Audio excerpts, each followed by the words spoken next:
Hey everybody, welcome to Pro Craps with John.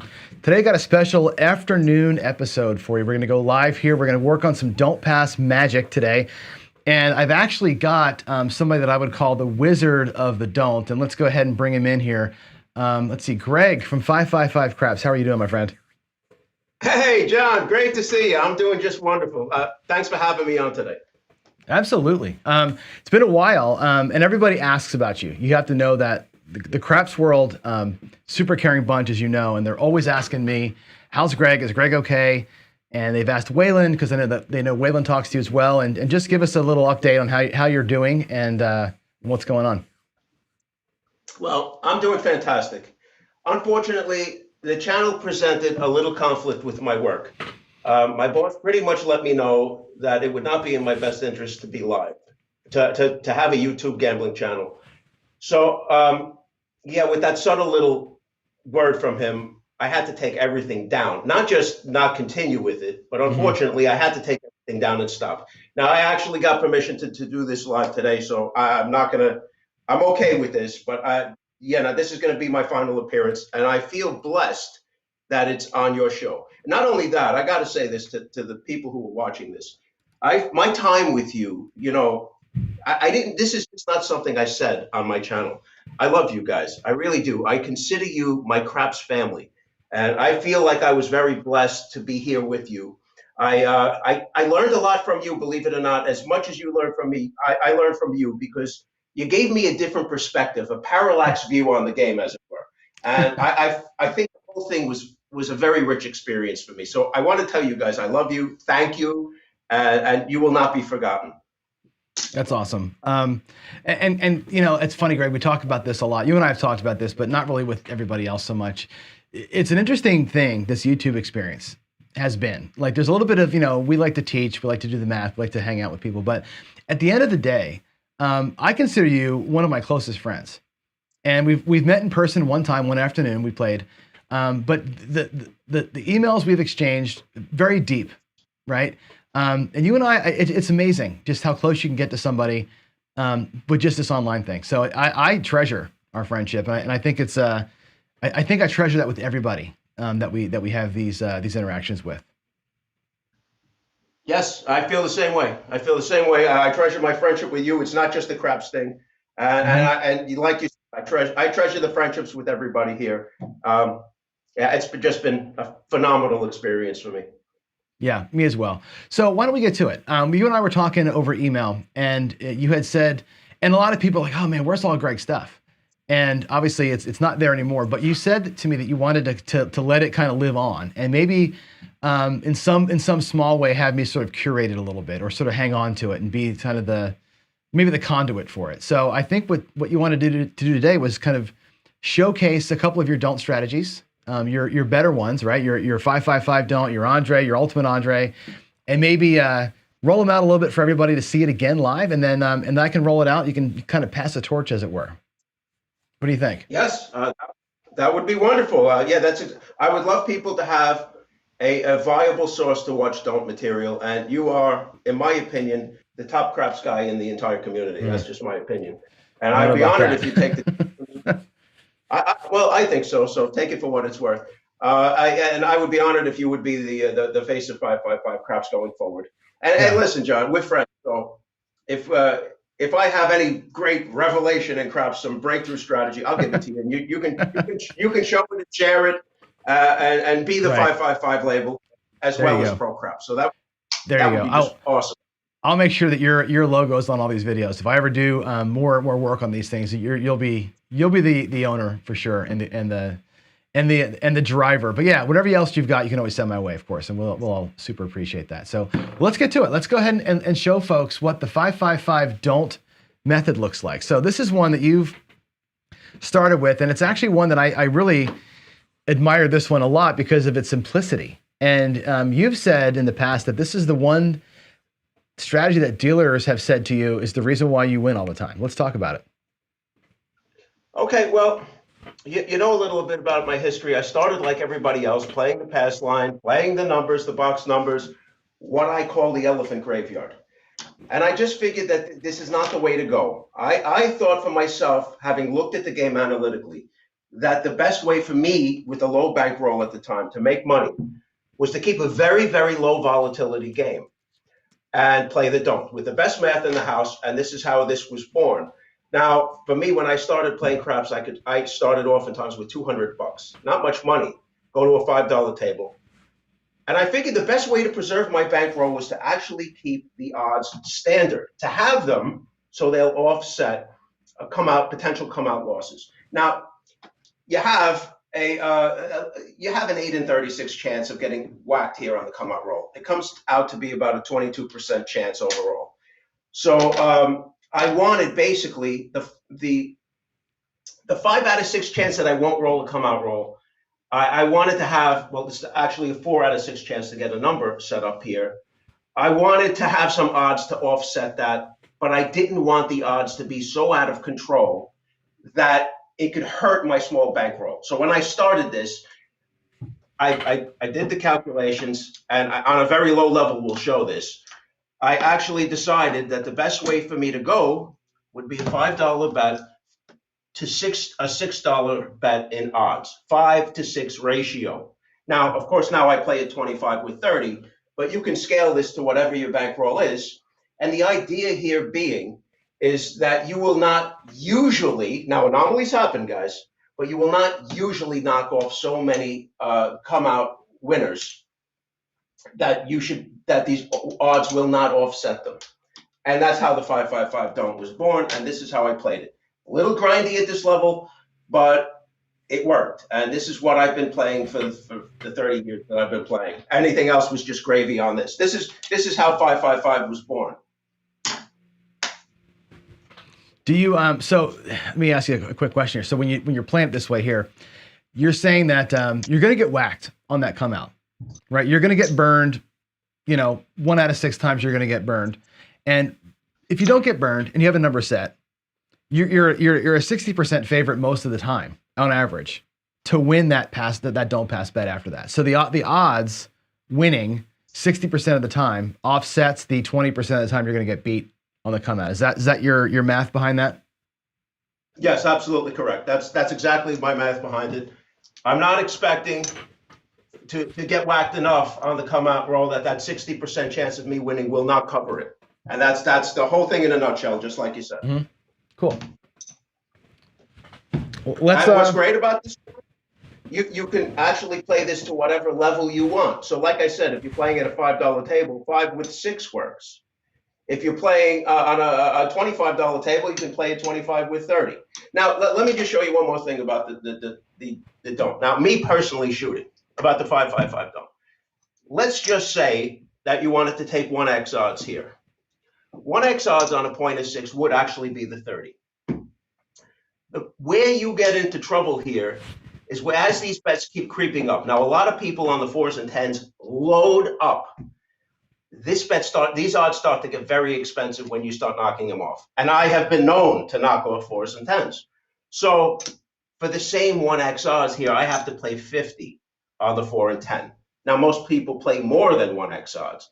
If you play 5x odds on a 4 or 10, you have to take $250 to win 125. Now, on a small bankroll and in the wrong circumstance, the volatility this bet is just going to blow you out of the water. So that's one of the reasons why I standardize the odds as well. I think it gives you a little more volatility. My thing is, if you can play longer and survive, you will get out of that weird anomaly of a roll. So this is very much meant to be a grinder, and that's really the reason behind not loading up. I don't know if you know Big AZ Craps Guru's channel. Oh yeah. But he has been known to load up. That man. I love Lauren. Lauren's a great guy. He loads up on the 4s and 10s, and I've seen him take crippling hits in that anomaly roll. Crippling. And I understand his logic. It's the most favored you'll be in the game, but you're chasing so much. With so much money that it could be your downfall. So I don't like to lose. I don't like to go to 0. Hence the 555 don't. Okay, so I just changed the words down below there where I'm saying it's not really 1x odds. It's actually a 6 to 5 ratio, and that's an important bit to this that I think might get lost in some of the translations, some of the oversimplifications of it. Yeah, absolutely, absolutely. And the reason I went 5 to 6, one of the reasons also, it's very easy for the layman to remember this. Well, you have most people are going to play this in some kind of $5 increment. They're not going to be playing with dollars. So okay, you say, well, I have one $5 increment. You have 1 times 6. You have $6. You play it with 100. So you know, it's just easy to calculate. You'll have 120. You'll have divided by 5 times 6. You have your odds. And for some people, like I have a great view. A friend of mine too, Bruce Stern. He was new to this game. I actually taught him the dunk, and this was easy enough for him to follow, so that he wouldn't have, it wouldn't be a strain on him. So I like that about this too. So yes, it's an important distinction. 5 to 6. Play at your own comfort level, whatever that is. You want to play 500 with 600, you can do that. Whatever you want to do. So that's the crux of it right there. Okay, interesting. That's a piece that I hadn't picked up on the way you taught it earlier. And the reasoning behind that, which I think is pretty damn cool. So, so Jay, I have somebody in the chat saying it's 1x odds per flat, but it's not actually single odds. It's the 5 to 6 ratio. No. And you never progress that, right? You're going to stay at that level. This is not one where you're going to go parolee or pressing or anything else. You're just going to basically stick to it and kind of hang out in the hook there and sort of count your green chips all night long. Pretty much. Now, there'll be occasions where, on a gut feeling, I may up the entire bet. So if I'm playing 25, I may actually take it to 50, but the 5 to 6 is still the same. But I have to say, one of the people I respect the most in the gambling community is Michael Shackelford, the Wizard of Odds. And he has said this, and I agree with it, and the math has borne this out for him. There is really no advantage mathematically to increasing and decreasing bets. In the end, it all comes out in the wash. So if you want to do all that, just know this. You're really only increasing your volatility over time. Now, you may get lucky and hit big bets. You may get unlucky and lose them. But in the overall scheme of things, betting, increasing and decreasing bet sizes does not have any real effect on your bankroll, on your winnings over time. It'll just be a matter of if you chose properly that time, and that's all it comes down to. So yeah, I'm not a chaser. I'm not a parlayer. I've shown this stuff on my channel, but it's not really my bag. So that's my stance on it. Cool, and it makes it easy, actually. You know, when I talk about like teaching a family member or a new friend to play, this you can remember. It isn't like this is super tough, right? So I do like that. I do like that about it a lot, actually. Well, thank you. I appreciate that. Yeah, I like to keep it easy. If not for everybody else, for myself. But when I teach it, I do like to keep it easy. But listen, when I first started playing craps, I noticed something. I'd be playing light side like everybody else. I'd be on this side of the table. And people, usually light side players, when they won on, let's say, a pass line, they just pick their chips up. I can't tell you how many times I saw dealer mistakes, and these guys had no idea what these things are supposed to pay. So I wanted it easy. I wanted it for you to know exactly what you're getting, exactly what the payout would be, non-confusing, because dealers are human beings like the rest of us. God bless them. They're going to make the occasional mistake. You should know what you're picking up. You should know this. So I kept it super simple, not just for them, but for myself, so I didn't get myself twisted up and confused in the process. So yeah. Right. Well, and something else I like about this too, which I think should be discussed more, is the fact that you're at, let's say you're at 25 and 30 as an easy example. When you've got 30 bucks against the 6 or the 8, you're getting a quarter for that. You have 30 bucks against the 4 and 10, you're getting 15 for that. And like you said, people tend to want to go super heavy on the 4 and 10, but the volatility of that is enormous. And it takes you 3-4 times to win, to make back a loss on one of those. For the 6 and the 8, and to some extent the 5 and 9, you're laying just that little bit odds back there, but you're laying more odds against those two than you are against the 4 and 10, your profit potential is way bigger. And I think people don't realize that. I think that's an interesting thing. By laying the same amount of odds on all the numbers like you're doing, you're actually going to profit more, because the 6 and 8 make up for those 4s and 10s losses a lot quicker, which I think is pretty cool. You lose the 4 and 10 once, 6 and the 8 pays for it. So perfectly stated. And it's a zero house edge bet. So in reality, they're all the, I know people don't feel this way, but they're all the same. If you lose a 6 or an 8, you're expected to over time. it really comes out to be exactly the same thing. People get risk averse on the 6 and 8. This is an important thing I want to say. If you're a strict don't player, now I know a lot of guys aren't like me, but I'm a strict don't player. If I were to not take the 6 and 8 every time I played, not take odds, or even pull the bet down, this 6 and 8 comprises 42% of the points up here. The combinations here, this right here in the middle, this is 42% of your times that you won't be taking odds. That's huge. That's giving away a huge advantage. And as we all know, when Andre comes down to the ring, when he walks down there, he doesn't care who's in there. When he's ready to get in, he's going to toss everybody out. And that's why I really take my stance on this is you take your odds, take something, but take something. Certainly never, ever pull down a 6 or 8. This is I know I see guys do it all the time. They're nervous.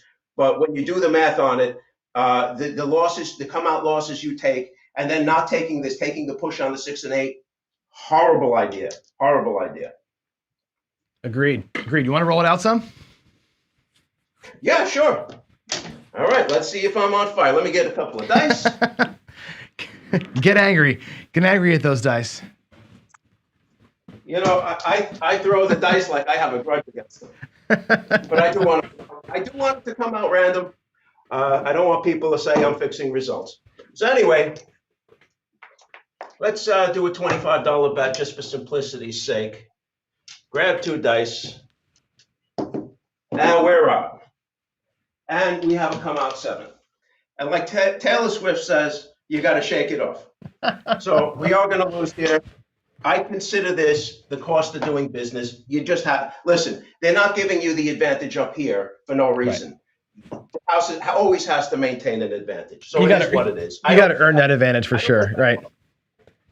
Now, with the systems like the Andre systems, which we'll show later, the point is I want to have a strategy I can go to when I'm seeing a crazy anomaly in amount to come out 7s and 11s. When that happens, yeah, you don't want to be here just like this. You don't want to do it.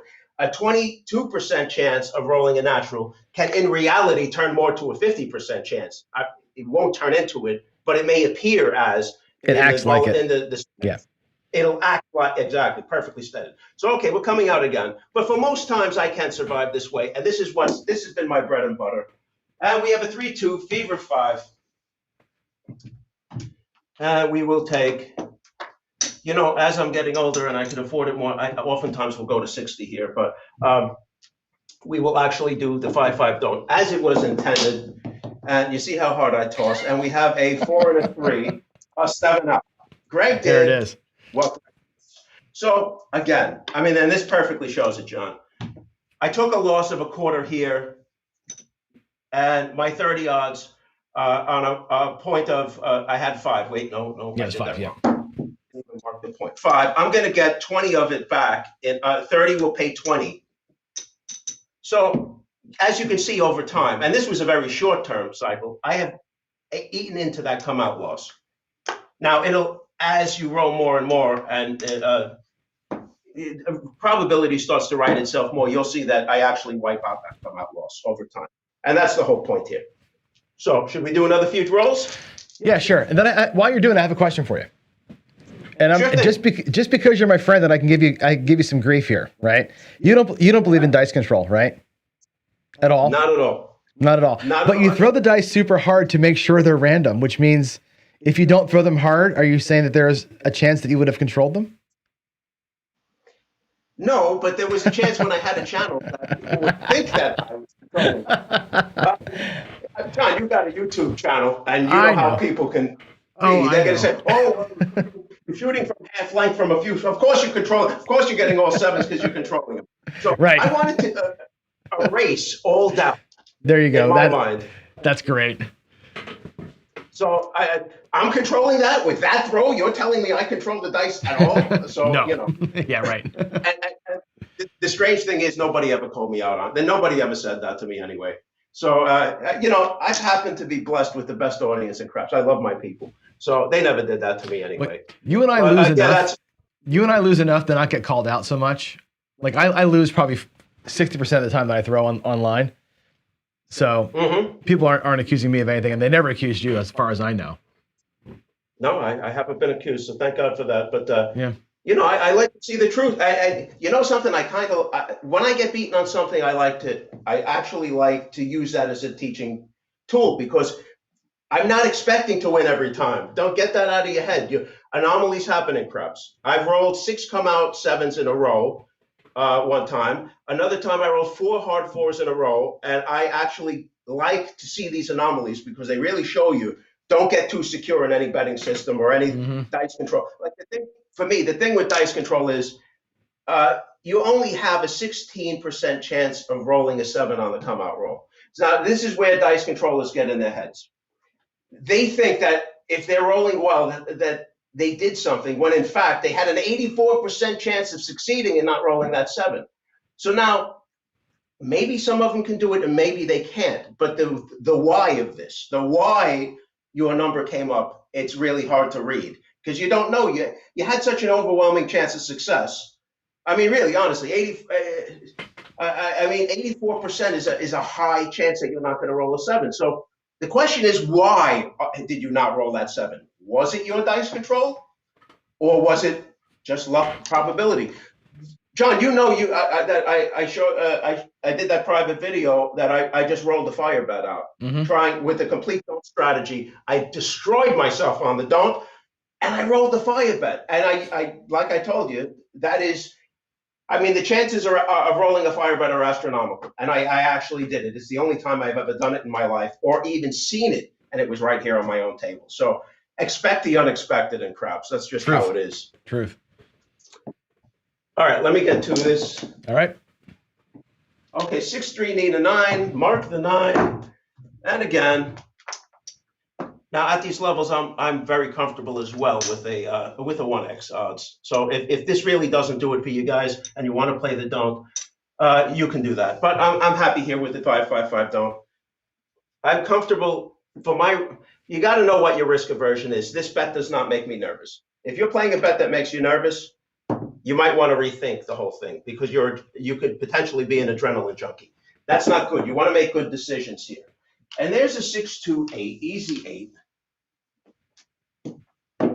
You know, you got to retrain your brain if you're going to play the don't, because people are going to get FOMO if they see a bunch of rolls coming out. Oh my God, what did I miss? You can't do that, John. You just gotta let them fly, and you have to concentrate on the bet you do have, not on what you could have had. So that's a 5-1-6, easy sit. As you see, I'm getting a little roll going now. But the only thing I'm concerned with is what the end result of this bet is. And that takes discipline. That's the yo 11. 4, hard 4, and I feel the FOMO kicking in here. 10, easy 10. Yo 11. You're going to have the all tall small here in a minute. Incredible, right? Speaking of that, I just got a 3. There it is. Oh, yeah. Let me know I didn't mark it up, but I think you're damn close to it. 4, 3, 7 out. All right, there it is. So, yeah, you got to have a little patience, and you just have to keep focused. Again, this is a very easy payout to do.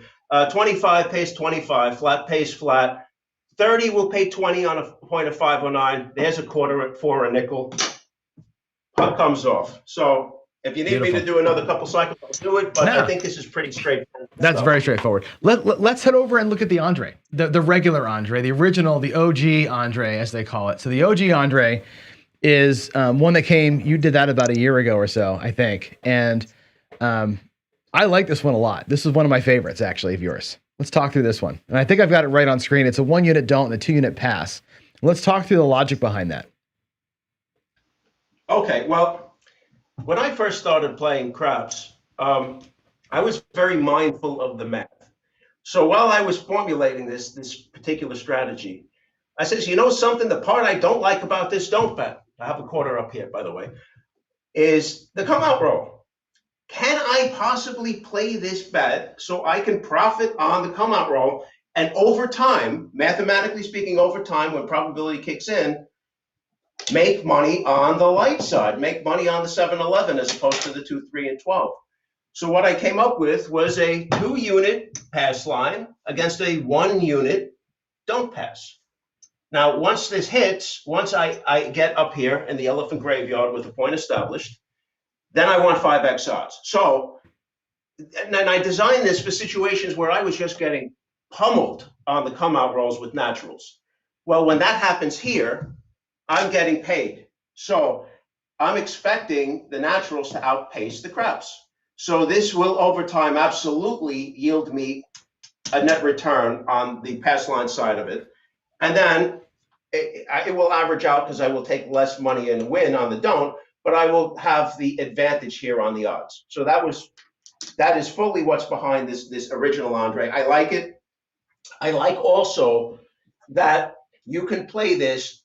It's a unit system once again. 25. I'm playing 25 with 50, but as long as it's 1 to 2 on the pass, you can play this at whatever amounts you like. So I like that about this. And then I load up with 5x odds, whatever your 5x odds here are, and we could walk through that. Sure. 5x on a 4 and 10. 5 times 25 is 125. So you'd need 250. You'd need 250 as your odds on the 4 and 10. 5 odds on a 5 and 9 is a little trickier because this is not an even amount. You would need 195 to win 130. And on the 6 and 8, you would need 150 to win 125. It's that easy. You just have to know your amounts. Write them down if it's a source of confusion for you. And that's it. And you're just hoping you want to play this on a table where you are absolutely killing it on the come out rolls, but you're also 7ing out every time. And I've seen that situation where the come out roll was just killing you enough that the whole don't wasn't productive. And in that situation, this is a very nice way to actually play it. Now, I know guys are going to want to come in there and hedge out the come out roll craps. You can do that with a couple of bucks. I tend not to do it. This was made for a math advantage, so I just aided on that. If I'm rolling a lot of craps, I'm not playing this anyway. That was my logic. So I would just simply not play this, and I would have my craps naturals on that side. This is very situational play. I think at the end of the day, the 5-5-5 don't is really your standard play. This is for an anomaly. So I hope that makes sense to you. So you switch into this. So if you feel like you're getting whacked on the come out naturals, like I get that sometimes, right?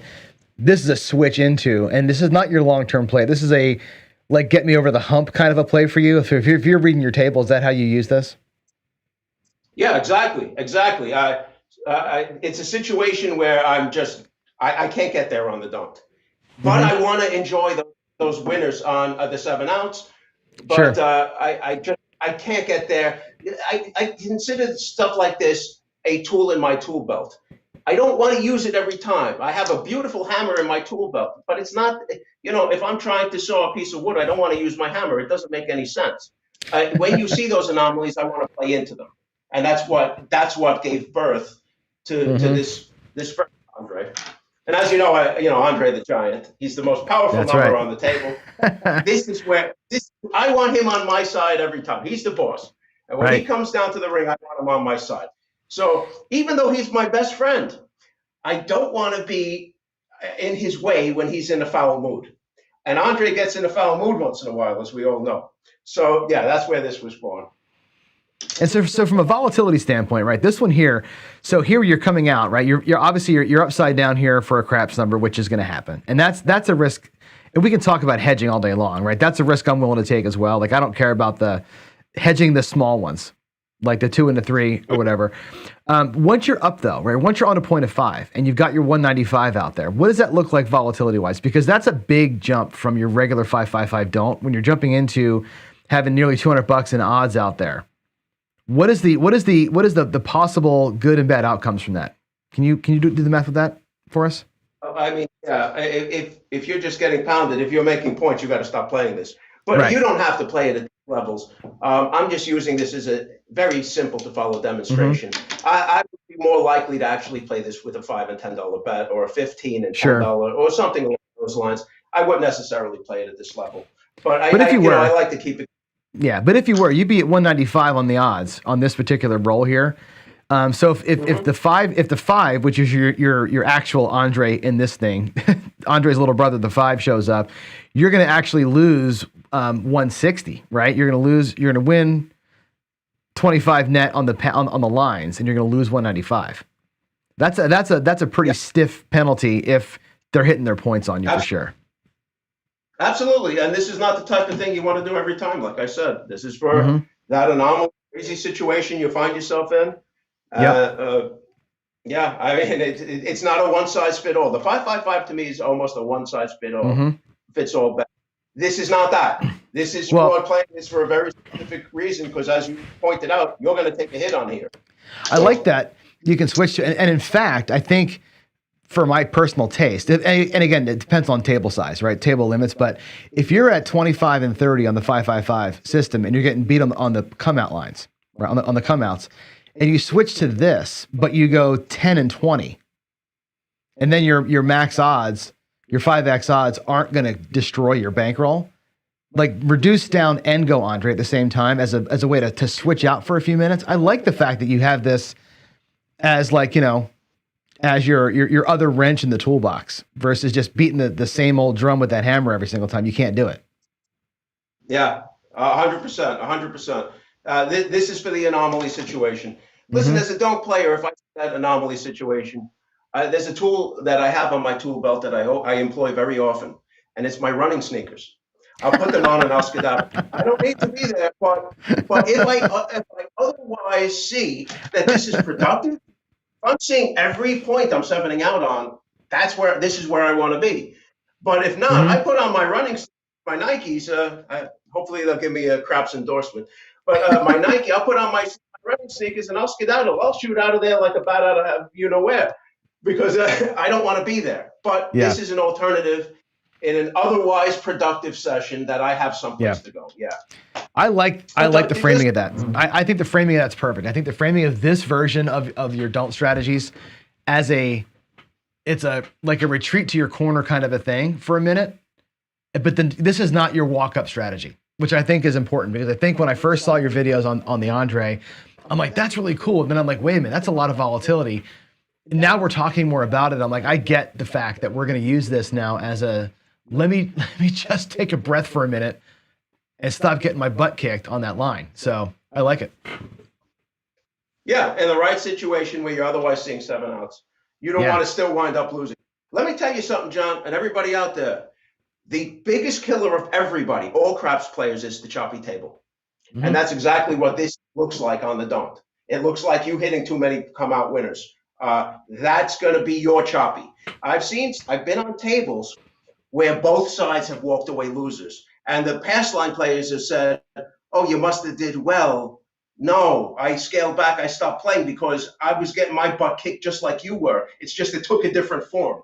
So, yeah, that's exactly it. This is a nice tool for what it is. And, it's not a one-size-fits-all. Just keep it on your tool belt. You should – I have a light side situation on my come out strategy to play for when that appears. If I'm shooting well, I have light side strategies I play. So you should have something for all occasions. That's how I look at it. Yep. So I got a question for you before we move on. I got a question because I ran into this on my live show the other morning, which is I was talking about like trending and clustering and that kind of thing, and I was saying let's run a strategy where we basically followed the puck. Like if the shooter made their point, we went pass line. If they missed their point, we went don't pass, and kind of followed around to see and define for me in your terms a cold table, because you could have 4 come out winners in a row, and for a don't pass player, you're getting your butt kicked, right? Is that a cold table, or is a cold table when they're setting points and not making them? Because I think the number of 7s that you see doesn't define heat or coldness. I define it as how is the puck reacting to what you're doing, not so much the come out stuff. How do you view that? Yeah, well, I mean, for me, I don't think there's a one-size-fits-all for what a table is cold for. For me, that's not a cold table if I'm hitting come out naturals, even though I'm missing every point. So, I guess, generally speaking, what most people consider a cold table means short. Most players are light side players. So obviously, that would be getting the puck out and getting maybe 1 or 2 rolls before 7 out. That's the classic definition of what a cold table is. I may or may not disagree with that as a don't player, but it may not be cold for me if I'm not getting so. Yeah, I mean, it's kind of ambiguous when you think about it. What the true definition would be. I think It for is. most people, it's pretty. If you're not getting long rolls with the puck once the puck goes out there, you're getting 7 outs. I think that's what most people will call it. Doesn't mean it'll be productive for me per se, but yeah, I mean, I could technically lose on a cold table if the circumstances aren't right for the don't. So yeah, it is what it is. Yeah, it's tough to define it. I think it's cold based on what you're betting on. But I mean, if I'm defining, like if I'm making a decision to run from the don't pass, or run to the don't pass, I'm usually making that decision based on what the puck is doing. Are we making points or missing points? I kind of ignore the come out as a separate animal. Mm-hmm. Like to me, that's a whole separate game. Obviously, it's like I won't let that dictate if I'm going to play which line I'm going to play. I'm looking at how are we doing on the point cycle. That's my personal view of it. Yeah, I kind of agree with that. Can I just take a moment and say hello to some people in the chat because I have my Please laptop do. up. Please do. And I see a lot of people I love there. First of all, Yeah. my good friend Lauren, Big AZ Craps Guru, is here. He has an awesome channel. Absolutely love Lauren. He has given me so much entertainment through the years watching his channel. He's just an awesome guy. I see Jeff from Mid-Atlantic Craps, Lou DiGiorno. I mispronounced the pronunciation. I'm sorry, but I see Jeff from Mid-Atlantic Craps. I see SJ. I see all these wonderful people. JR is here. Good to see you, JR. Yeah. Chris from Dice, DGen. My good buddy Bruce Stern was one of the first people indoors. Love you, Bruce. Me and Bruce are very good friends. For you guys who don't know, he's the man, total mensch. So yeah, I want to thank you guys for joining me. This is my farewell appearance, and I just want to tell you guys how much I love you all, and how much I appreciate you all, and how much fun I've had with you. So thanks for letting me say that, John. Oh, of course, Greg. It goes without saying. So, hey, let's get aggressive, shall we? Let's do the ultimate Andre, which actually has got part of it from Bruce. So the ultimate Andre is a really big swing, and I love this one. I have to be honest with you. This is my favorite strategy in craps. It's the ultimate Andre situation. And it's kind of funny how I came up with this. But I'm going to reset my bankroll. I got a couple of wins in there. When I first started playing this, I was actually trying to get a back wall strategy that I liked because it was a personal challenge. I don't like back wall strategies. Usually how people play them is they load them up and they just let them fall one at a time until they get killed. It's a reverse light side type of play. And if you get hot, you're doing the same exact thing, only in reverse. And I never liked back wall strategies. So I came up with the Bruce's back wall. And from there, the ultimate Andre was born. So thanks, Bruce, for being my inspiration, buddy. Love you. But yeah, I'll show it in reality. If you were to play $30 lay per number, this will be very easy to do. 30 times 6, it'll be 180. And we'll have a back wall lay. So we'll take that back wall lay, and we'll just put it here on the 4. I know what it is. Let me get a lay lammer. So while you're doing that, Greg, I put on the notes on the screen here, I put as a back wall lay of 200 because most casinos now are requiring 20 or 40 on the 4 and 10. So you got to go to 200 with it to win 130. So just as a note, if your casino may not let you do this at the 180 level, you may have to go to 200 for some people. And that's fine. Yeah, that's fine. You'll just have to offset with your odds on this. But I'm going to, for simplicity, again, it's very easy to calculate 30 on each number. All right, so this is what you're going to have. You're going to have your back wall lay. We'll put it right here between the 4 and 5. Now, what I'm going to do here, and you do have a choice, but this is, again, the same thing like the original Andre. This is a go for it type of strategy. This is on a table where I'm seeing too many 7 winners. I don't want to see that. So what I will usually do, and I've come to really favor a $50 bet here, but we'll do it with 25. A $25 bet on the don't. If I'm pummeling the 7s, what will happen is this 130 with a come out 7 will pay you a net after VIG of $114. So you will lose whatever bet you have here.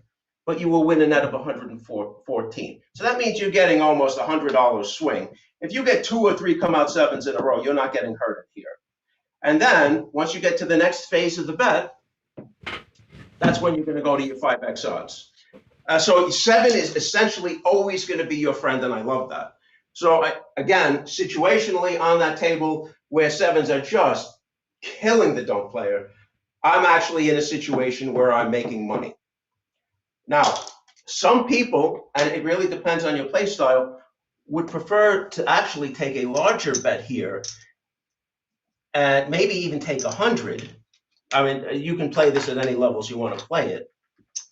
Play it for 100, and this will basically, if you're throwing a lot of come out sevens, you'll almost get a wash. You'll get a net of $14, but then you'll have a $100 don't through. Again, another way of playing it. And then, of course, you can take your odds up in here too, to whatever level you're comfortable with. 5x here is going to get very expensive, but you can actually vary the amounts. I love this. I've settled into enjoying a $50 win because a $50 bet. I think that's the right mix for me because you'll get a $64 win should you be pummeling the 6s and 4s. I mean the 7s. Here you'll get a $64 win, and then you'll have your free odds chance here. I think that feels good for me, but you should play it at what you feel good at. So the standard is a $25 bet there, and then you compensate with odds. You're hitting a lot of come out 7s. You're making hundreds at a time, and hopefully in that situation, you hit your win go fast and you get out of dodge. I don't want to be playing there when that happens. I want to make, for me, the point is I want to hit my win go quickly and get out of dodge. So that's how I play this. So your net there is $89, is that right? So if you have a come out 7, you win a net 114 across the back, lose your quarter on the don't, so your net is $89. Yeah, not a bad day at work, right? No, not at all. I'll take that all day long, actually. And then you just pull the back wall down, and you can actually put the back wall. You put what's left from the back wall down as odds if you wanted to, right? Use that as your odds play on the don't, and you call it good. Really, sure, just recycle the whole thing. That's great. You're left with like 150 to drop back there in odds as your lay, and you're rolling. Yeah, I mean, it bears mentioning that this back wall lay, if let's say when you go to a number, you're going to eat a loss in there every time. Right. Let's say we go to an 8, I'm going to lose $30 to this. So usually when I demonstrate it, I'll just 30 out of the rail and leave this alone. Right. For simplicity's sake. Yeah, you're going to lose, but you'll make it back on the other end. So you got a table that's producing nothing but 7s. It's 7s, like I said, and maybe a ratio of 2 to 1, or something along those lines, and you're just getting nowhere on the don't. But with the Andre, you're actually getting paid. Sure. Boom, 89, boom, boom, boom, and you're getting paid, and you get out of there. Again, a tool in your tool belt, not to be used every time. I don't believe you should. I think the don't will carry itself with odds almost every time.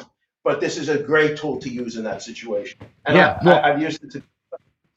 And the mechanics of it are easy. Like I said, the mechanics of this thing are lay the back wall for 180 or 200, let the point come out and lose your $30, take the back wall lay down, use that as your odds on the don't, and you're covered. And you're just moving chips around the table, but you're going from strength on the 7 with that 180 to strength on the 7 with 150 and odds down the don't. And I think that's a pretty slick little move right there. Unless you're laying more, are you laying more odds than that? Are you always going max odds? So you going to like 5 or 10x, or are you going 3, 4, 5 max? I don't play 10x. I don't play 10 to 20. I usually just myself keep it at 5. I think 5 is more than enough. Let's look at this, how it would play out. You'd lose 30, you take 5x odds. So really, when you think about the loss you're taking, it's almost completely negated by win on the come out on your flat bet. So that's right. If you wanted to play 30, I've had people tell me this, and I don't disagree with this. You would make up your 30 on the front end when you're 7'd out, and then whatever you want on your odds, your 5x would be 5x. Well, if you're doing it on the quarter, it would be $125 win. So you'd be basically netting either your 89, like you said, on the come out roll. If you hit a 7, you would be basically getting $125 win on the other end. If the table was producing long enough, you get out of there quickly. So that's how I looked at it. I always like the 5X. That's me. Mm-hmm. But yeah, that's how I play it all day long. I like this one. This is an attack on both ends of it, which you don't get on the don't very often. You don't get to attack the 7 on both sides of the puck there. So I like that. I like that a lot. You want to roll a few of those out for us? Let's take a look at it. Sure thing. Okay. Okay, 180 here. You know, guys, if you have to play for more, you do what you got to do in your casino. I haven't come across that on the East Coast yet, but if you do, you do. Biloxi's pretty friendly with everything. They do it because the 4 and 10, because the vig is 5%. They want $20 as your win to get a true 20% out of it. That's why they do it. So otherwise, they're taking a vig off of $15 and they're kind of screwing you for like 80 cents or something. Wow, I've never seen the casino upset with taking my money before, but I honestly think I think the reason they're doing it is because it benefits them. Because if you do this, I think they want you to have as big a bet as possible, so you get crushed. Ultimately, the casino's not your friend; they're not doing you favors. But okay, if that's what you need to do, you do what you got to do. But it still works. But okay, coming out. Got a $25 don't. Back wall lay is on, 180 in this case. And let's roll this out. And we have a 4-1 fever 5. Oh, I roll that, guys. I had a 4. I wish it was a 7. That would have been a payday. 4-1 fever 5. Okay, so now we know I'm going to owe them to keep my back wall lay intact here. $30. Now, out of the bankroll, I go, what do I need? I need $195 here to win 130 on the odds. And I'm just going to play this out now. We mark the 5, and dice are up. Yo 11, doesn't affect us. Now the 7's been our friend the entire time. I got my good old buddy Andre here ready to kick some butt for me, so I hope he gets here quickly, so I don't have to lift a finger. And that's an 8 hard. Yeah, you know, you have your 11 that you need to worry about too, but that's Mean Gene Okerlund, in my opinion. We don't need to worry too much about him. Mean Gene. That's but great. it's Andre's partner. You have a problem. Well, look, listen, guys. This did not work this time. I had a 4-1 fever 5. I know it went off dice, but I play it honest. I lose here. Again, it's the cost of doing business. Nothing pays every time. We just got to do it again. You're going to eat some losses in here. But remember, play the right strategy on the right table, guys. Same shooter coming out, $25 on the don't pass. And we have a 3-1-4. Now, this is when my buddy Lauren, big AZ Craps Guru, would load this to the hilt. But we're not going to do that here. We're going to take our 30 out. We're going to put it, give it to the house, and we are going to play our 5X. In this case, it's 250. I mean, hey, listen, this is still a big bet, 250 to win 125. And we're going to hope the dice are behaving today. And it did. I got a 6-1-7 right back. So, guys, you're going to expect to take a loss once in a while. So, of course, the back wall lay only works one time. I don't need to tell you that.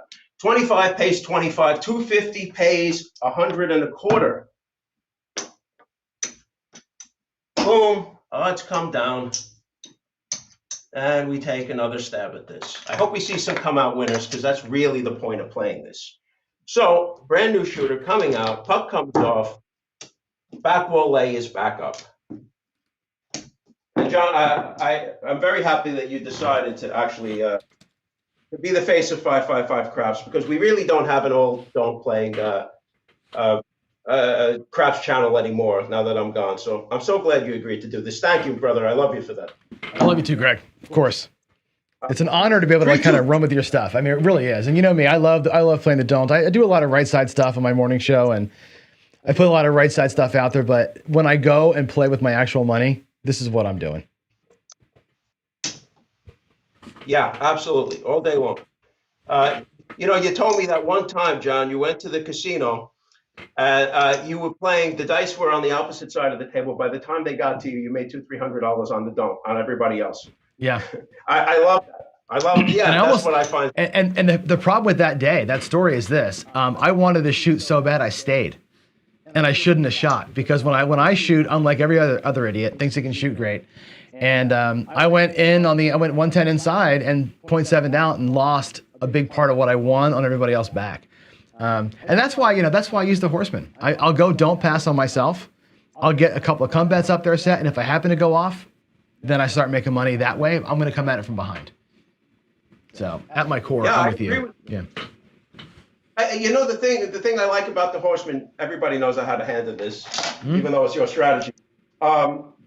It's a good barometer. It's a good strategy. I would not be afraid to walk into a table cold with the horseman and see where it's going. So, and that's a great thing. If I'm not sure what I want to do yet, and I come to the table, I would definitely not hesitate for a second to use a horseman. Yeah. And by the way, I love your 4-to-1 horseman is just brilliant. I love it.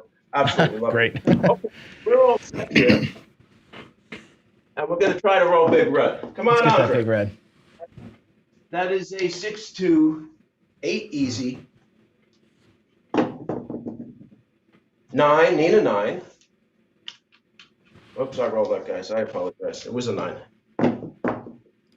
3-1-4, easy 4.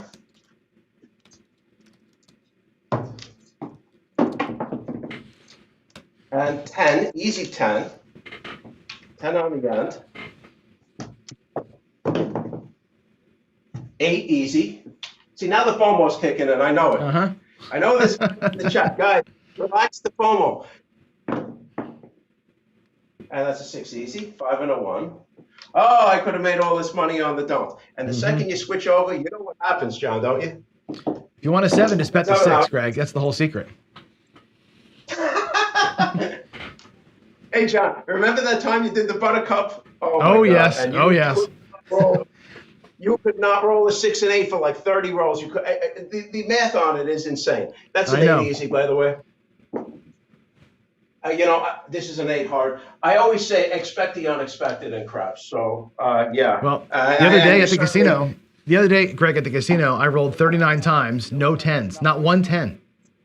And that was all I needed for the all. I needed the 10 for the all and never rolled it, not in 39 rolls. Oh, God. Yeah. And this is a 8 hard. Again, 2 8 hards in 3 rolls, 3 or 4 rolls. You just don't know with dice. Dice do what dice do. And there's another 8, easy 8. And the wow, is that 3 in a row? So, yes, critical levels. The FOMO is people are coding due to the and here's a 10 hard for you, John. That's the one you needed. There it is. People are coding because of the FOMO. That's funny. Yeah. That is funny. The FOMO is killing people. Yo 11. Wow. I told you I a bet the other day. I'm going absolutely. Let me know if I hit the all tall small. I don't usually track it. But 3-1-4, easy 4. Waylon would be loving this roll, by the way. 9, Nina 9. Hey, listen, Greg catches fire like anybody else. I'm a random roller, and it does happen. And that's a 6 hard 6, John. Where's all your hard ways? Wow. I hope you put it on your side. 10, easy 10. Yeah, now I'm going to roll for an hour, right? Isn't that funny? Yo 11. I got to go back and watch this video, John. 10 easy 10. I think you just need the aces. I think you just need the aces and the 12 to get it. That's funny. 8 easy 8. Wow, that's like 5 8s. Isn't it incredible? 6-3, Nina 9.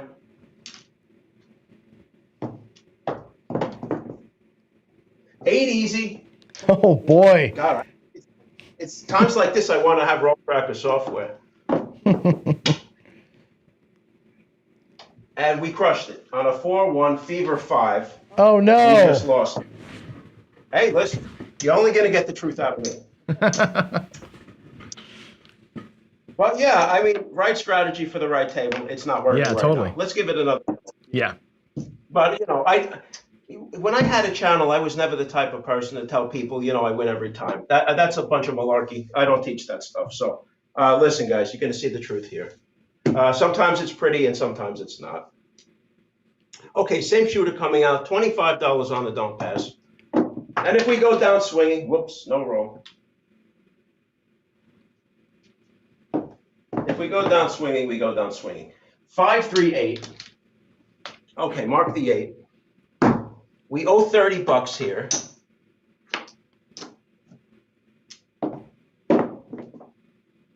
Six hard 6. Yeah, guys, remember those running sneakers I was telling you about on the tool belt? Might be a good time to put them on. Guys, on the don't. Oh, there it is, 527. On the, oh, I didn't put my odds out, which I need to do because that's what we're showing. We needed 150 to win 125 on the odds. There we go. Guys, sometimes the running sneakers are the best tool in your tool belt. But here we win. So we'll get 125 and 25 on the flat. So there we go. We pay it, we come down. And believe it or not, this is pretty stout. The system is pretty stout. You can make a nice comeback here. Should we give it one more time, or are you satisfied with that? Let's do one more. I want to see you hit it one more time, and then and then we'll call it. Yes, sir. Okay, dice are out. 5-4, Nina 9. We owe 30 to keep this bet intact. There we go. And again, you need, in this particular situation, 195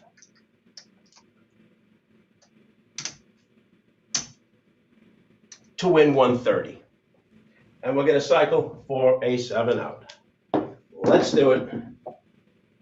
And we got it right back. So Nice. as you can see, Very nice. you're going to expect to go a little back and forth, even on this. If that does happen when you're getting too, it's getting too choppy, you might want to start playing something else. But we prevailed here. 25 pays 25. We'll get 130 on the 9 odds payout, and we lock it up. So yeah, that's pretty much it. That's the ultimate Andre.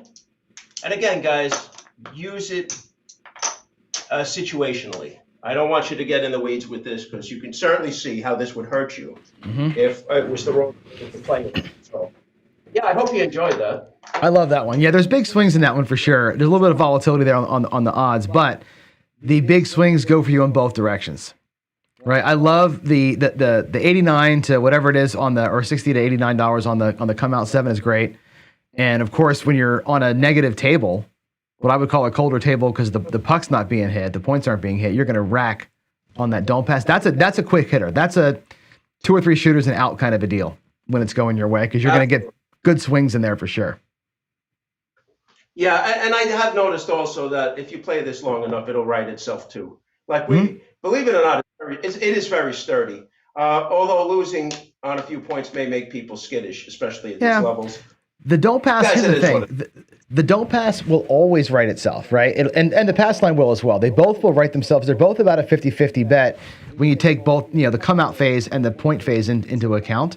This one attacks the come out phase, so it's not that much of a negative, really. And the odds make up for the $30 loss. I think this one has much more staying power than a straight don't does.